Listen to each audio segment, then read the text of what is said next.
Vamos abrir a palavra do Senhor, Atos dos Apóstolos, capítulo 16. Nós vamos ler a partir do verso 25. Atos dos Apóstolos 16, a partir do 25. Amém? Perto da meia-noite, Paulo e Silas oravam e cantavam hinos a Deus, e os outros presos os escutavam. E de repente sobreveio um tão grande terremoto que os alicerces do cárcere se moveram, e logo se abriram todas as portas, e foram soltas as prisões de todos. Acordando o carcereiro e vendo abertas as portas da prisão, tirou a espada e quis matar-se, cuidando que os presos já tinham fugido. Mas Paulo clamou com grande voz, dizendo: não te faças nenhum mal, que todos aqui estamos. E pedindo luz, saltou dentro, e todo trêmulo se prostrou ante Paulo e Silas. E tirando-os para fora, disse: Senhores, que é necessário que eu faça para me salvar? E eles disseram: crê no Senhor Jesus Cristo, e serás salvo tu e a tua casa. E lhe pregaram a palavra do Senhor e a todos os que estavam em sua casa. E tomando-os ele consigo naquela mesma hora da noite, lavou-lhe os vergões, e logo foi batizado, ele e toda a sua casa. Amém? Pode se assentar. O texto da noite, ele revela um momento onde dois servos do Senhor, Paulo e Silas, estavam passando por uma adversidade intensa na vida deles. O contexto do capítulo 16 revela que eles fizeram uma obra de libertação na vida de uma jovem, a qual tinha um espírito de adivinhação. E Paulo, cheio do Espírito usado pelo Senhor, repreendeu aquele espírito que estava na vida daquela jovem, e ela foi liberta. Porém, os senhores daquela jovem se levantaram contra Paulo e Silas. Por quê? Porque ela fazia aquilo para dar lucro a eles, cobrava-se por aquilo.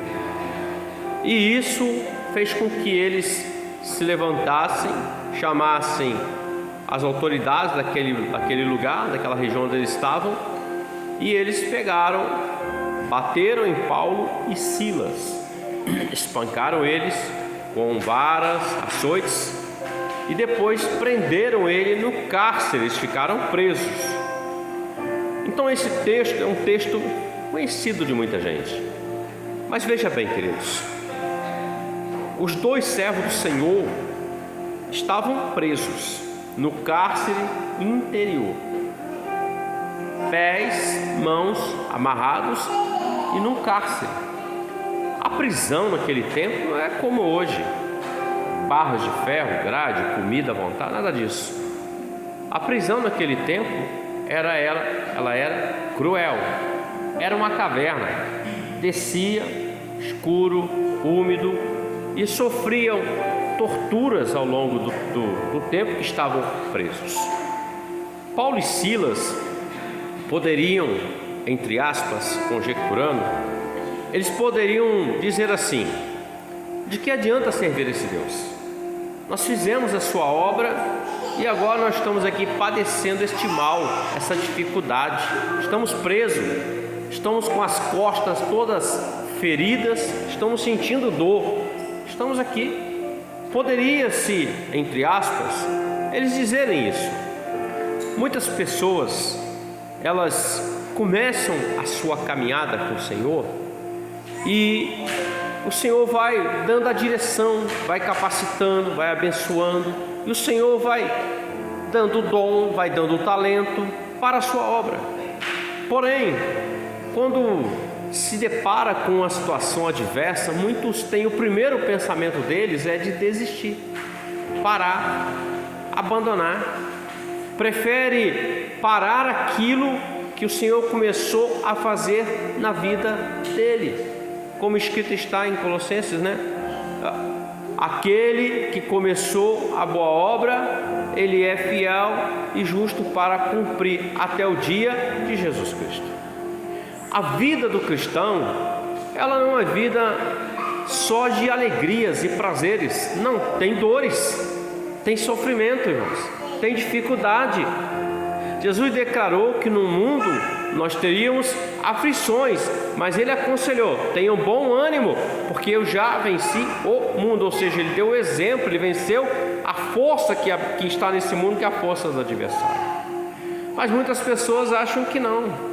Acham que a vida do servo do Senhor é só esplêndida e regalada. Nem sempre é, meus irmãos. Vai ter dias difíceis, vai ter dias de necessidade, vai ter dias de luta, vai ter dias que você vai ser acometido de uma enfermidade e você fica orando: Senhor, me cura, e Deus não cura, e você está com a enfermidade. Vai ter dias assim. Vai ter dias que dentro do seu lar ou na sua vida familiar, você vai ter adversidade tal que você vai pensar logo o seguinte: em abandonar, em desistir do Senhor, parar o projeto que o Senhor começou. Por quê? Porque é uma adversidade instaurada. Há dias assim. Mas veja bem, queridos irmãos, o mesmo Deus que começou a boa obra na vida de Paulo e Silas é o mesmo que começou na sua vida e na minha vida. É o mesmo Deus que está aperfeiçoando até o dia de Jesus Cristo, porque a promessa que Ele nos fez, João revela na sua primeira carta, é a salvação, a vida eterna com Ele.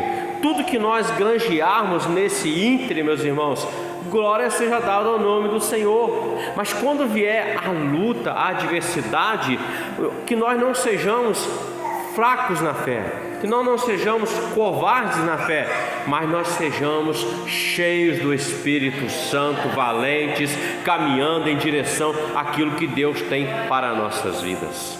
Paulo e Silas estavam presos, machucados, feridos, presos injustamente. Eles não estão murmurando. Nós vemos no texto que perto da meia-noite eles oravam e cantavam hinos ao Senhor. Eles não estavam reclamando da situação, eles não estavam murmurando contra Deus como Israel murmurou diante de Canaã e perdeu aquela bênção. Eles estavam orando e cantando hinos a Deus. Eu entendo o seguinte, meus irmãos, como Jesus disse o seguinte: onde estiver 2 ou mais reunidos no meu nome, eu estou presente. Paulo e Silas estavam dentro daquele cárcere, no meio daquele vento, aquela dificuldade, injustamente presos, feridos, mas eles estavam cultuando ao Senhor, eles estavam adorando ao Senhor, eles estavam clamando ao Senhor, e Jesus, o Senhor, se fez presente naquele lugar, meus irmãos. Perto da meia-noite significa ainda o dia não tinha terminado e o Senhor entrou naquele lugar. A palavra diz que um terremoto veio e balançou os alicerces daquele lugar. Preste atenção numa coisa: quando você ora, quando você adora, mesmo em meio à luta, mesmo em meio à dificuldade, quando você não vê expectativa, esperança alguma, tenha certeza de uma coisa: você está adorando, você está clamando por aquele que é o Deus do impossível, aquele que tem poder para mudar o quadro da situação, o quadro da sua história. Deus chegou naquele lugar e a palavra diz que houve um grande terremoto. Aquele terremoto, conforme lemos aqui, ele abriu as portas das prisões, ele quebrou os grilhões, mas nenhum deles fugiram. Por quê? Porque Deus tinha um propósito naquela situação. Às vezes Deus permite o vento, às vezes Deus permite que você caminhe pelo deserto, às vezes Deus permite uma adversidade, mas Deus tem um propósito nessa situação, Deus tem um plano nessa situação. Escrito está que Deus não desampara aqueles que confiam nele. Basta que nós apenas busquemos ao Senhor, glorifiquemos ao Senhor, meus irmãos, como Davi disse: ainda que eu ande pelo vale da sombra da morte, não temerei mal algum, porque tu estás comigo. Você não está sozinho, eu não estou sozinho. A multidão, o mundo pode olhar para você e podem até falar pelos cantos: é um derrotado, perdeu, não tem mais jeito, não tem mais solução. Não se importe com aquilo que o mundo fale de você, se importe com aquilo aqui Deus fala sobre a sua pessoa. Se importe com aquilo que Deus pensa de você. O mundo pode falar o que quiser, mas aquele que você serve é que é a importância. A palavra fala de Jó, meus irmãos, viveu uma adversidade muito intensa, porque Deus permitiu aquilo na vida dele, mas Deus justificava e falava de Jó. Ele dizia: meu servo justo, temente, se desvia do mal. Ou seja, quem deu testemunho de Jó foi o Senhor da glória. Quem dá o seu testemunho é o Senhor. O homem pode falar o que quiser, importa é aquilo que Deus sabe a seu respeito e pensa de você e pensa de mim, queridos irmãos. Paulo e Silas estavam ali, presos,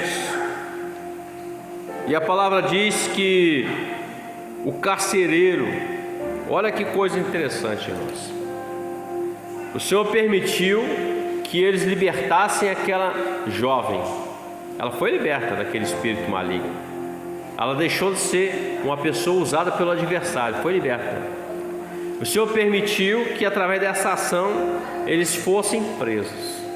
Estavam passando um dia mau, um dia difícil, mas olha só, o Senhor tinha um plano.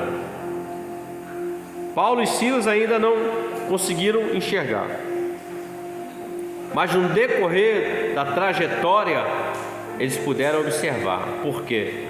Porque Deus levou eles presos, permitiu aquilo, porque tinha um carcereiro lá e a família dele, que o Senhor tinha uma obra para fazer na vida deles. O apóstolo Paulo, quando ainda era Saulo de Tarso, ele está a caminho de Damasco, em Atos capítulo 9.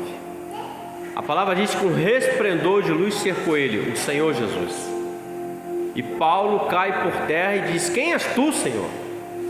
E Jesus diz assim: eu sou Jesus, a quem tu persegues. Duro é para ti recalcitrar contra os aguilhões. O que o Senhor quer que eu faça?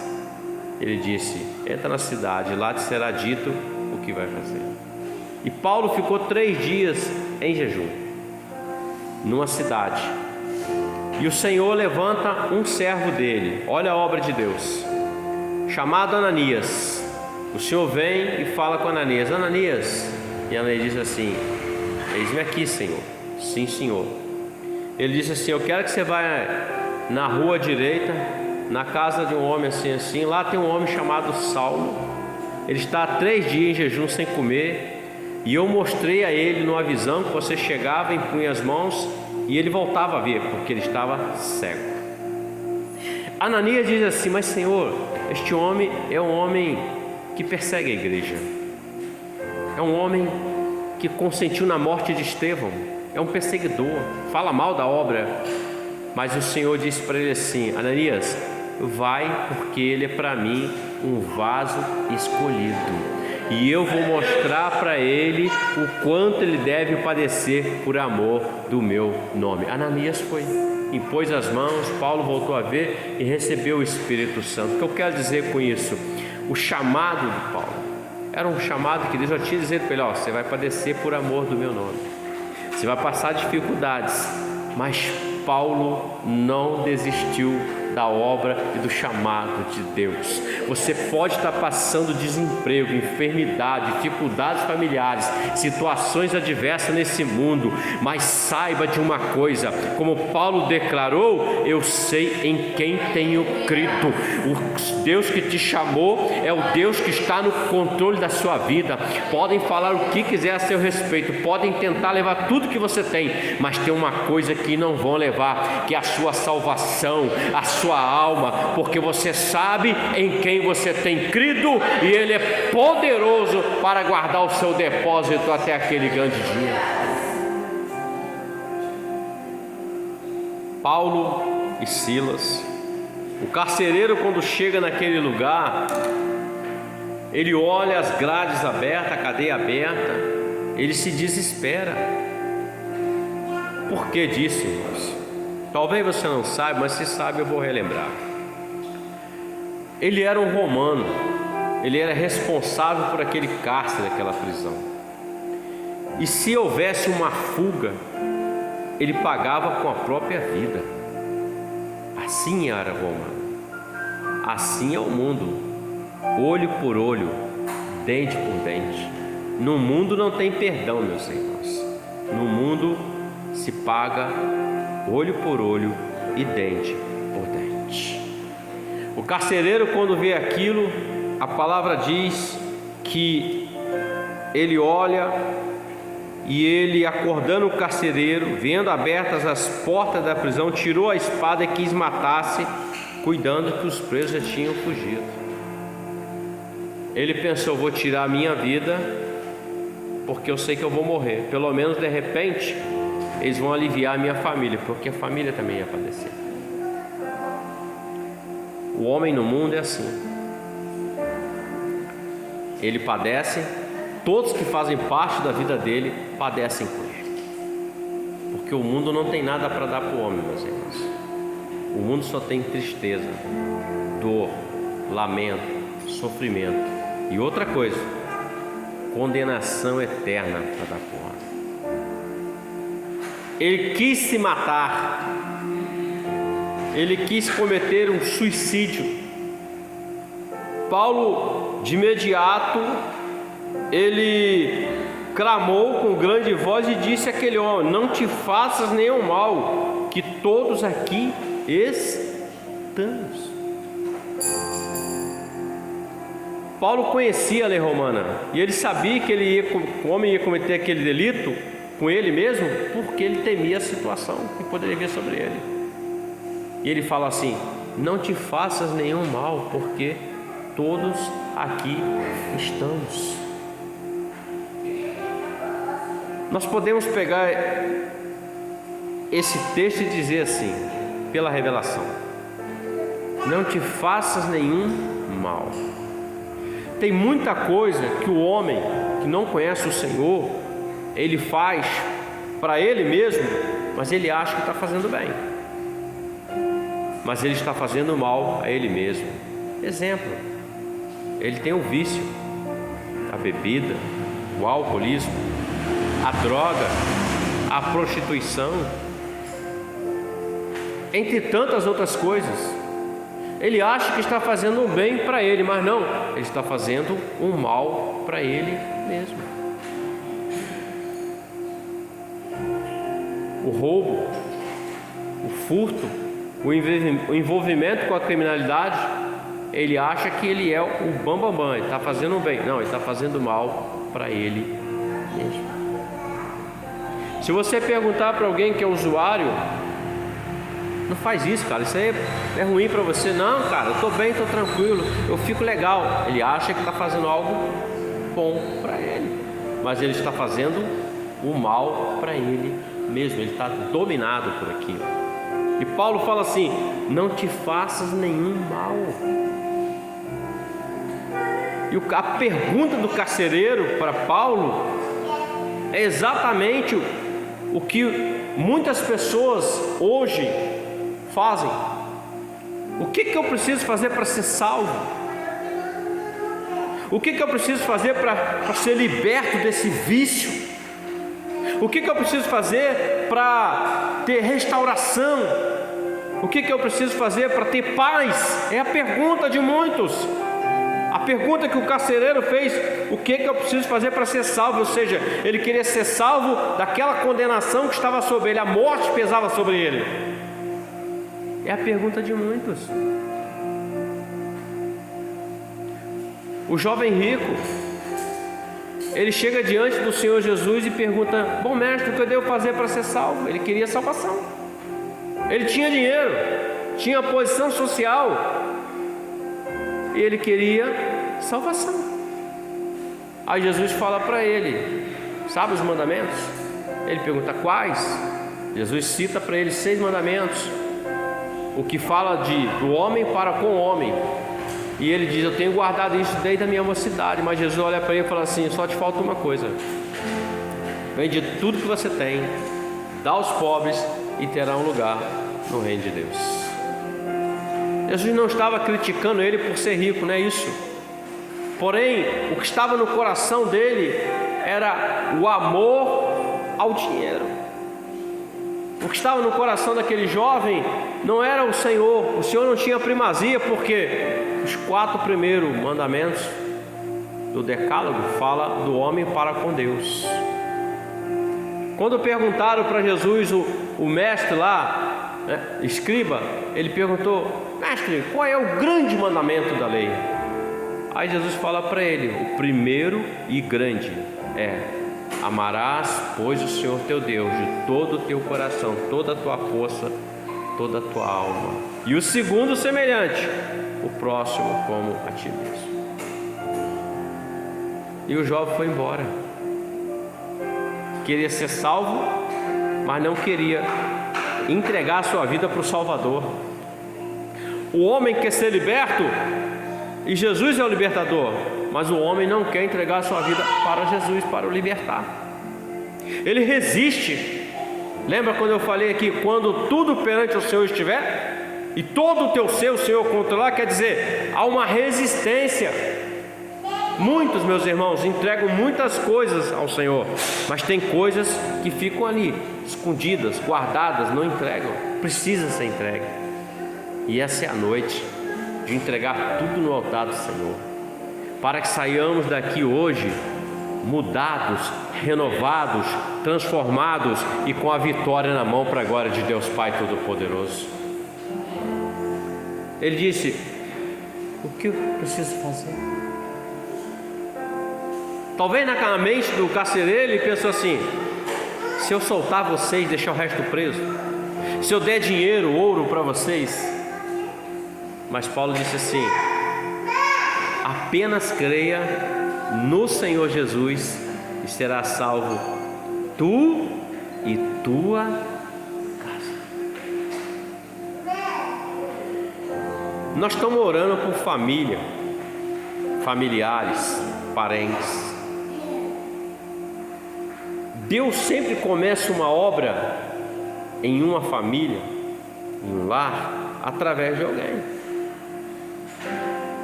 O Senhor começou na sua vida familiar através de você.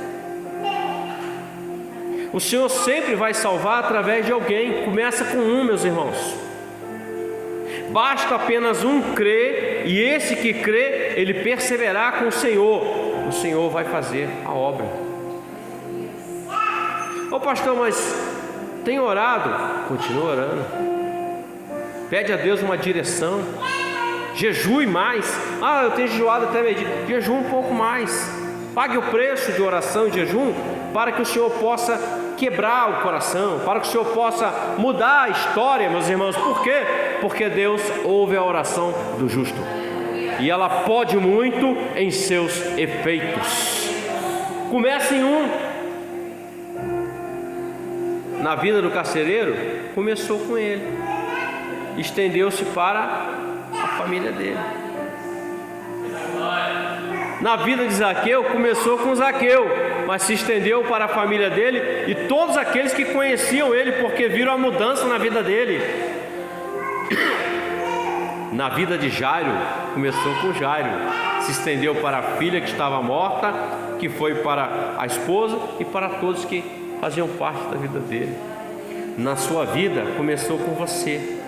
e todos os outros vão ver através da sua atitude, da sua fidelidade com o Senhor, que Deus é um Deus que liberta, que salva, que cura, que batiza com o Espírito Santo e que tem toda uma eternidade reservada para aqueles que são os seus fiéis. É uma promessa. Só crer. É só acreditar, meus irmãos, e permanecer fiel. Agora deixa eu abrir um parênteses aqui. Às vezes você ora, jejua, é hoje, não acontece. É amanhã, não acontece. E aí para-se de orar, para-se de jejuar, para-se de buscar. Não é assim que funciona. Porque primeiro Deus trata em nós, no vaso, depois vai ser externado. Nem tudo é de imediato. Às vezes o Senhor tem que quebrar algumas coisas, às vezes o Senhor tem que permitir algumas coisas, porque a forma de Deus trabalhar é multiforme graça. Nós não conhecemos, mas Ele trabalha. Na vida do carcereiro, Ele permitiu que os 2 servos dele fossem presos, sofressem o que sofressem, para que aquela obra se realizasse. Na vida de José, para que o Senhor levantasse ele, para que o mundo antigo fosse salvo através de José, por causa da fome que instaurou, Ele permitiu que José fosse levado cativo para uma outra terra, meus irmãos, e vivesse 13 anos afastado da sua família.